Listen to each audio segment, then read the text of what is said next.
Liam Neeson found himself at the center of a huge scandal this week as he shockingly revealed he set out to kill a black BD in an act of revenge after somebody close to him was raped. The Taken star, 66, made the shock confession while promoting his new film, Cold Pursuit, and was hit with a barrage of furious backlash. Liam was slammed by many former fans and famous people for his comments, with critics including Lily Allen, Piers Morgan, and Nadia Sawalha speaking out, but he stubbornly insisted he is not racist and regrets his previous actions.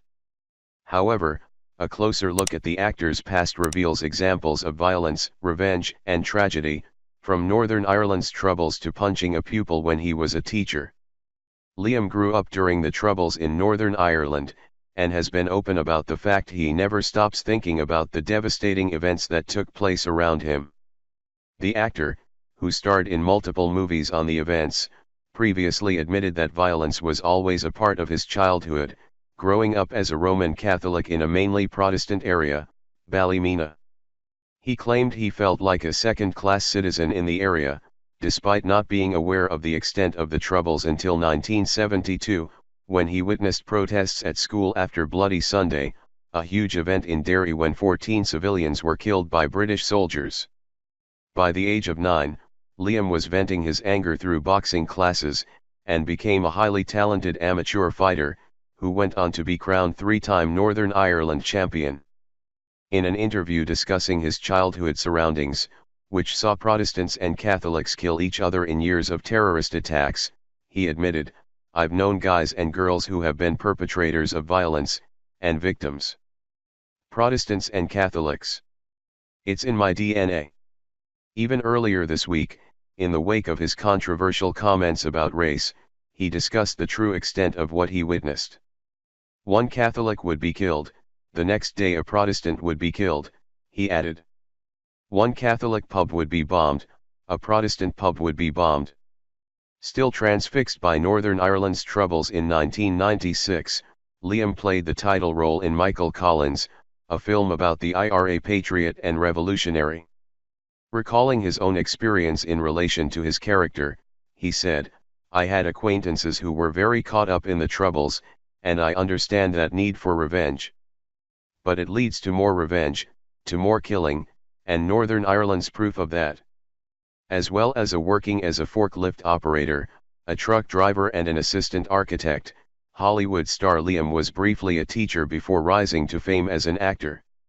However, violence also found its way into his classroom after he punched a 15-year-old pupil during teacher training, when the pupil brandished a knife.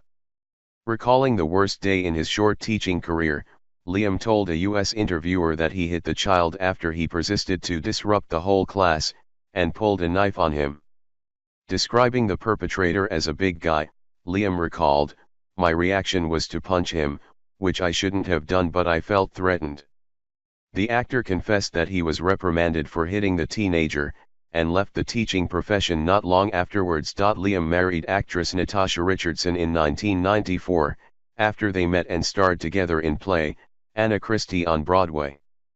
The pair were together for 15 years, and had 2 sons together, Michael, now 23, and Daniel, now 22.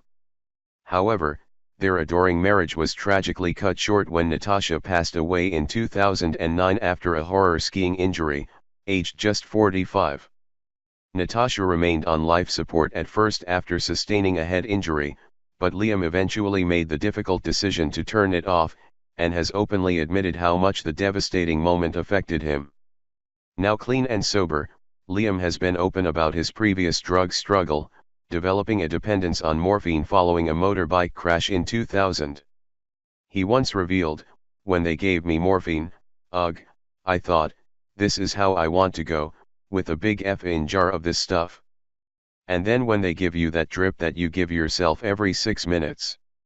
I knew I was hooked, because I was counting those FNG drips, the seconds until I could push that button, and it was instantaneous, that high was." While he got over his dependence on painkillers, he admitted that it made him very protective as a father of 2 young sons. A teenager can take it and suddenly they can be hooked, and it changes their life and their families forever. "That's my constant worry," he said.